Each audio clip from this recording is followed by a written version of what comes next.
Hello and welcome to Lowy Institute Conversations, a podcast in which Lowy Institute researchers and leading experts delve into the big issues in international affairs. I'm Sam Roggeveen, Director of the International Security Program at the Lowy Institute, and in this episode I welcome Marcus Hellier, Head of Research at Strategic Analysis Australia. And I'm talking with Marcus today about the Chinese Naval Task Group that is circumnavigating Australia. We learned of this task group on 21 February when news emerged that it was operating off Australia's east coast and was conducting gunnery training. This was in international waters, but close enough to the flight paths of Sydney International Airport that it forced several dozen flights to reroute in order to avoid danger. It now looks as if the task group will circle Australia before, presumably, heading back to home base. Marcus, welcome, and this is a bit of a novelty for Australia. It excited a lot of reaction among Australian commentators and politicians. Can I start by asking you why exactly this is a worrying development for Australia? What kind of threat, if any, does this flotilla present? Well, thanks, Sam, and thanks for having me. It's great to be here, and I'm grateful for the opportunity to talk to you and have your listeners hear my views. So thank you. Look, there's no immediate direct threat. No one really thinks the Chinese are suddenly going to start in a completely unprovoked way showering missiles on Australian cities. So there's no direct threat. But there is very clearly some serious messaging going on here. And my view is that a lot of the discussion here in Australia has missed some of the key points. There's been this obsessive focus on who knew what when. When did Defence Minister Richard Marles know what? What did the Prime Minister know? All of those kinds of quite micro things, which I think are tending to politicise what is actually a very serious issue. And that very serious issue is, of course, that for the first time, the PLA Navy has sent a quite robust maritime task force into our what we regard as our waters. So they are in our EEZ. Now, of course, that's completely legal, and it's also legal for them to do firing practice. So that's all legal. But the actual fact, the sheer fact that they are here and literally one missile shot off Sydney, so completely in range of Sydney with cruise missiles, they're here. And that hasn't happened before. And to me, that signals a very important development, both in China's military capabilities, but there's also that issue of, is it pure coincidence that this has happened, a month or so after the inauguration of Donald Trump? I cannot see those two things, their proximity, as being pure coincidence. So there is very clear messaging going on here. And to my mind, the so-called live fire exercise, which seems to have been maybe they chucked the barrel in the ocean and we're going to take some pot shots at it, so not launching missiles or anything like that. I think all that was intended to do is, like, if Australians hadn't noticed they were there, if it hadn't hit the top of page one of the news, this was going to make sure that it did. So, to me, that's the only significance of the live fire exercise. And, I'm a historian, so I like sort of to draw historical analogies and, historical lessons. And, there's two kinds of powers in the world, as you're well aware, Sam. There's maritime powers that, go out into the sea and try and command the seas. And there's continental powers whose interests are on land. And maritime powers see the oceans as roads. The ocean is something of benefit because you can use it to cross vast distances. Continental powers sort of see oceans as barriers, something as an obstacle. Maritime powers, however, I think have tended to be very successful. And, some of the historical examples of that is we go back to the 16th, 17th centuries, where very small European powers such as Portugal and the Netherlands and increasingly the UK took advantage of the seas and went out around the world and asserted their will and created not just trading posts but colonies around the world. That's the benefit of maritime power. And indeed, China was kind of, quote, victimized by that as those same European powers established predatory concessions over China throughout the 19th century. And that is still very prominent in Chinese thinking, that victimization caused by maritime powers. And so, what we're seeing now, I think, this flotilla in Australian waters is an example of how China is moving from being a continental power to being a maritime power. And being a maritime power consists of lots of things. It's, not just having a big navy, but it's having a big civil maritime sector. So fleets of trading ships, the workforce to operate them, the legal and frameworks for that, and also a huge maritime industry. We might say a massive maritime constabulary fleet as well, like the Coast Guard and others, which we often ignore. Correct. And as you're well aware, the Chinese are putting that to good use in the South China Sea to contest other countries' claims. So what we're seeing is that the traditional maritime powers of the UK and the US have sort of given that up. They don't own any shipping anymore. They have virtually no shipbuilding industries anymore. And China has kind of stepped into that space. And so we're sort of seeing this kind of historical reversal going on where China is moving from a continental power to a maritime power, and the traditional maritime powers have kind of given up that space. And suddenly we have this moment where, the US, the UK, everyone is going, holy cow, the Chinese are just massively outbuilding us, not just in the civil sector, but in the military sector as well. And one example of that is now the PLA Navy is the largest fleet in the world in terms of ships. So quick follow-up to where you began. So you said that it can't just be a coincidence that this incident happens only a month after Trump was inaugurated. If that's true, why didn't this flotilla sail around Hawaii or sit off the coast of San Diego and conduct gunnery practice? Part of the Chinese strategic agenda for a very long time is to separate the US from its allies. Now, everybody kind of thought the way they would do that, and they have tried that in many ways, is to get all of the spokes in the traditional hub and spoke arrangement between the US and its allies in South Korea, Japan, Philippines, and Australia, to kind of get the smaller states to break away through various forms of coercion, as we've seen here, such as China's quite illegal trade embargoes they've had on us. And so that's what they're trying to do. They weren't trying to intimidate the US, they were trying to intimidate us, just as they've been intimidating Taiwan, So if we, getting hysterical about 3 ships off Sydney, I mean, imagine what it's like for the Taiwanese who are, subjected to this kind of, we can call it intimidation, on a daily basis. So we thought that the strategy would be for China to kind of compel us to give up the US alliance. So we've always said, we don't have to choose between our military security alliance with the US and our economic relationship with China. What I don't think anybody really thought is that the US may just give up and walk away from it all. And so we're kind of seeing signs of that with President Donald Trump version 2, the horror we're feeling when he essentially throws Ukraine under a bus and buddies up with Putin. We're sort of feeling that horror, but the next question we have is, what does that mean for us? What makes us think we're special? Well, why do the Taiwanese think they're special? So I think the Chinese are basically saying, okay, you've said yet you don't need to choose, that you want to have the best of both worlds. Your security alliance with the US while you still enjoy the benefits of trade with China. Well, I think they're now saying you may have to choose. You're going to have to choose. And by the way, we've got this task force off Sydney. Where's the US Navy? You referred to Taiwan there and how much pressure they routinely suffer. I can speak to that indirectly in that I recently dug up a little stat about Japan. 2 weeks ago, the Japanese foreign minister actually released a figure that the Chinese Navy navigated through Japan's southern islands on 68 occasions in 2024. So even putting Taiwan aside, for Japan, this is routine as well. It happens far less to us.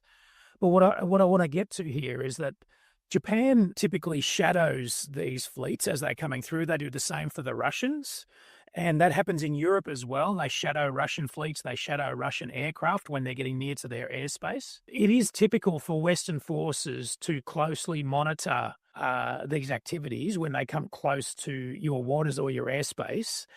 What do we know about how well the ADF played that role in this case? Before I answer that question, there's a question we need to ask, and that is, what approach do we want to take to these visits, we'll call them?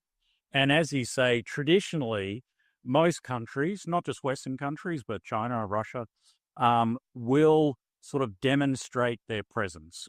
So if you're going to show up near us, we're going to let you know we know you're there. We're going to shadow you to show we have the capability to show you. And it's a kind of demonstration of will, but also a demonstration of capability. And also in places of where ownership is contested, actually physically being there is a way to demonstrate and back up your claim. No one's really saying there's contested waters, off Sydney, which does raise the question of what exactly are the Chinese doing here. But generally, you just don't want to sit back and do nothing. The problem is that once you commit to shadowing or showing your presence and your will, it becomes quite taxing, and the Taiwanese are finding that, when you have, 10 PLA ships or 50 aircraft flying close by, just shadowing them takes a lot of resources. The Japanese are finding the same thing as well, that it is really sucking in resources and flying hours on aircraft and training time is being consumed. So, we're not at that point yet, and it's going to be harder for the Chinese to maintain a sort of presence in our waters, but, they have signaled very clearly that they will be back. That this is going to become a standard thing. My sense is that the government's position will be, well, we're not just going to sit back and let them sail around by themselves. We will demonstrate resolve. We will kind of have a presence and shadow them. How well did we do this? Well, it's kind of hard to know because a lot of the ways that you would conduct surveillance aren't necessarily particularly visible. So, with maritime patrol aircraft, you're not going to have it sitting on top of the visiting ship around the clock. A ship like an Anzac frigate, that's probably going to be sitting there invisible to the Chinese ship around the clock. Did we manage to do that? Well, it does appear that, we sort of had to hand the Chinese ships over to our New Zealand friends at one stage. One of the purposes of these exercises is not just the strategic messaging that the Chinese are sending. It is about us learning about Australian capabilities. So it's about sort of understanding what we can do. And I don't think we've done particularly well in that regard. So, one of the things that has limited our ability to respond is that we only have 2 tankers. And so if you want to stay at sea, without having to go back to port to refuel, you need tankers. Now, we only have 2, and they're both broken.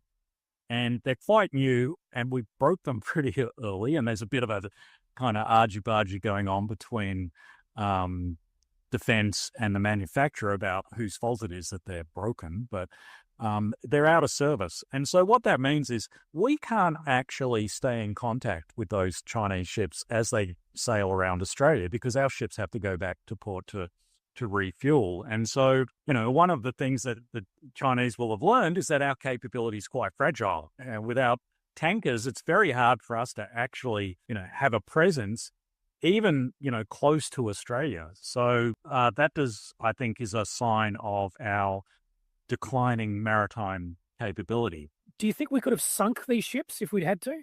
If we're talking about how do we deal with this in peacetime, it is a very different issue from how would we deal with this in wartime. So, we would not be letting a Chinese maritime task force get that close to Sydney and, sail down the east coast of Australia and through the Torres Straits in wartime.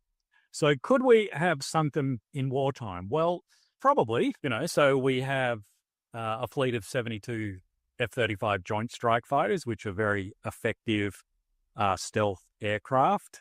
One of their weaknesses has been that they don't have a long-range standoff maritime strike weapon. So there's sort of ways to get around that. We're acquiring the LRASM, the long-range anti-ship missile from the US at an achingly slow pace, and they have other weapons, and we also have 24 Super Hornets and 12 Growlers, which are jamming aircraft. So if we did want to launch a kind of coordinated strike mission on a maritime task force, we could be jamming it while, launching various weapons. Yeah, we also have our trusty 6 old Collins submarines, which are, like me, graying and getting quite long in the tooth. There's still a decent capability, but the fact of the matter is with 6 submarines, you're only ever going to have sort of 4 available to the Navy, and probably at best 2 of them are deployable. And they're based in Western Australia, so not much use on the East Coast. So we do have, I think, big limitations. I think a task force of this nature we could probably deal with, but as we now know, there's another 400 or 500 ships where they came from. Yeah, so that brings me to my next question, which is that assuming that more of this is going to happen in future, what does Australia need to do to prepare? Whether it's by ourselves or with the US, we need to be doing more. Whether our strategy is your great echidna strategy metaphor, or whether we are operating with the US further afield, we need to be doing a lot more. And unfortunately, because of bad decisions over the past couple of decades and delayed decisions and then wrong decisions, our Navy is in a terrible state.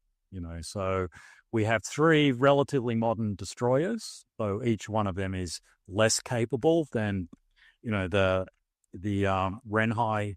Some people describe the Renhai as a cruiser, others describe it as a large destroyer. Bottom line is it has 112 vertical launch cells, so a very potent ship. Our 3 most capable ships are the Hobart destroyers. They only have 48 cells, so they're already outgunned. And we had 8 Anzac frigates. We're now down to 7 because one got retired.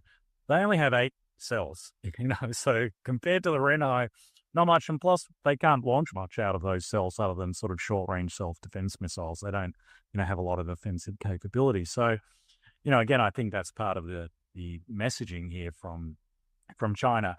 And so, it's going to be a while before we turn that around. And I suspect in terms of our Navy capability, things are going to get worse before they get better.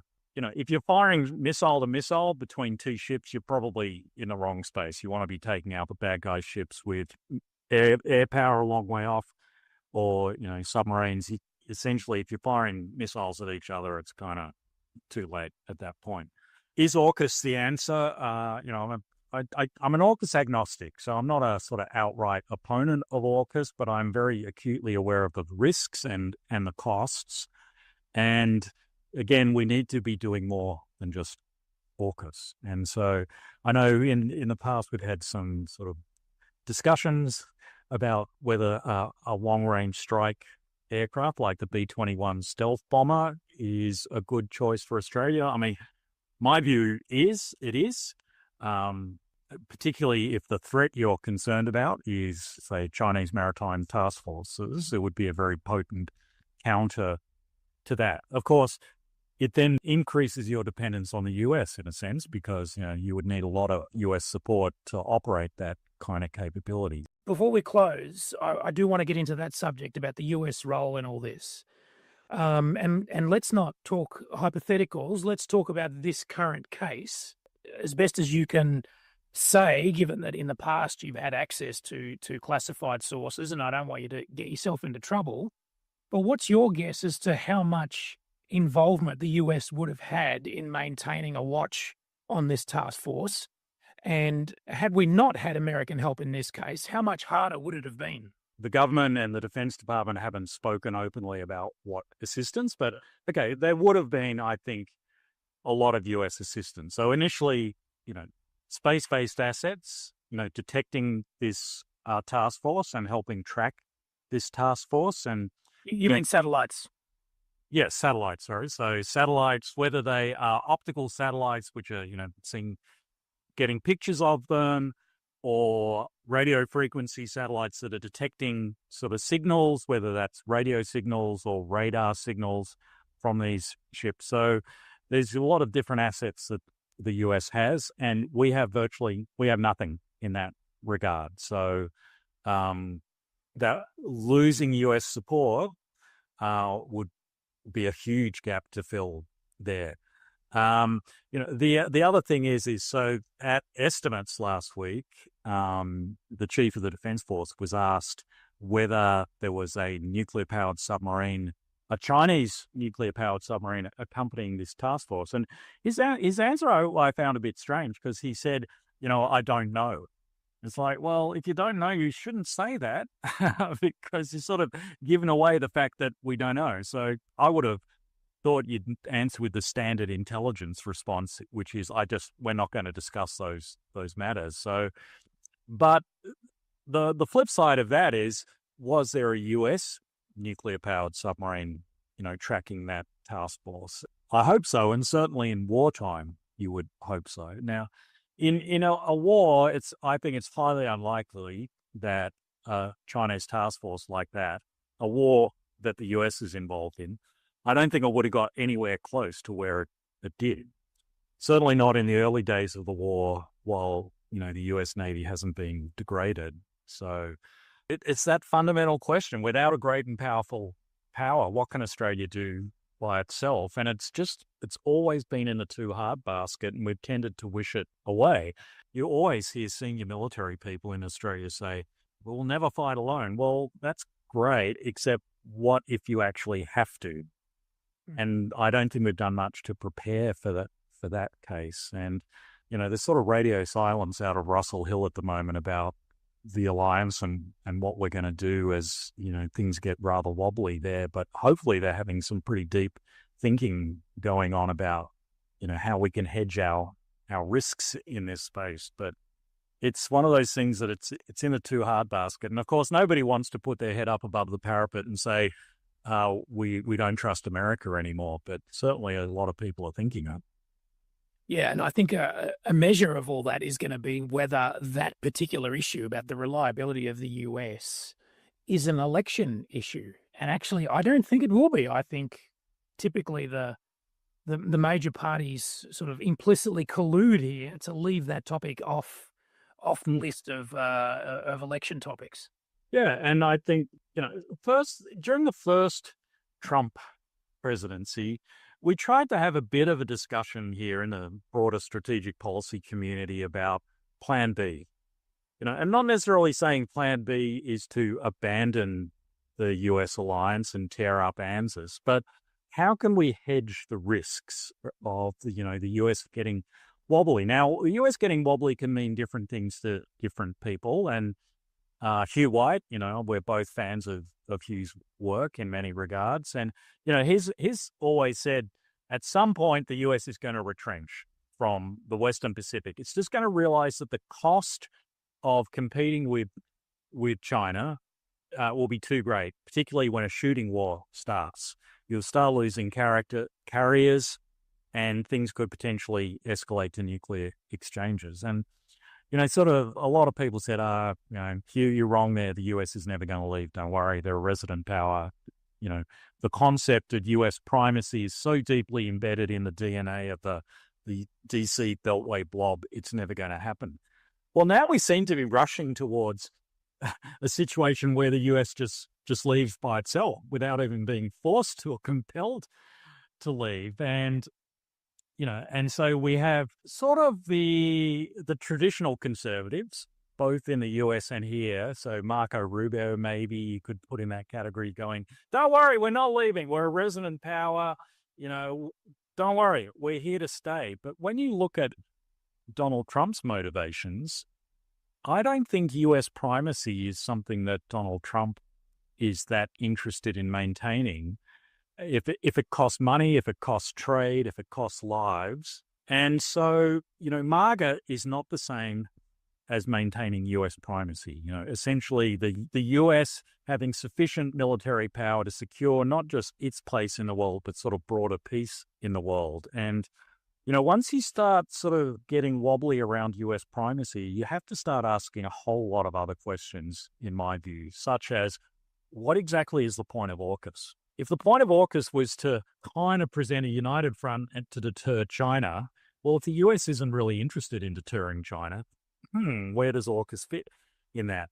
If the point of AUKUS was that Australia would help the US in a war off Taiwan or the South China Sea, well, if the US has no interest in fighting that war anymore, then again, what's the point of AUKUS? And well, then you could say, well, AUKUS, at least it'll get Australia a bunch of nuclear-powered submarines, and that'll be a useful capability, even if the US sort of, steps back. But then you go, well, if that's the world we're in, A, is that the best use of $368 billion?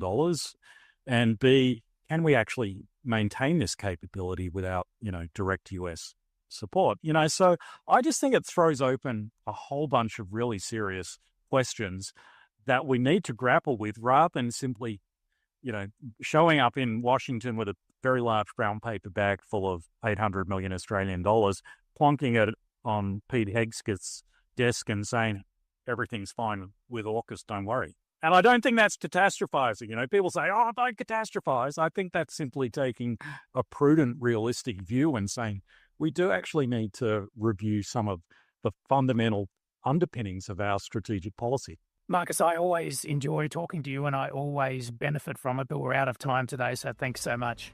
Thank you, Sam. You've been listening to Lowy Institute Conversations, a podcast hosted by Institute experts and produced by Andrew Griffiths. Thanks for listening, and we look forward to joining you for the next episode.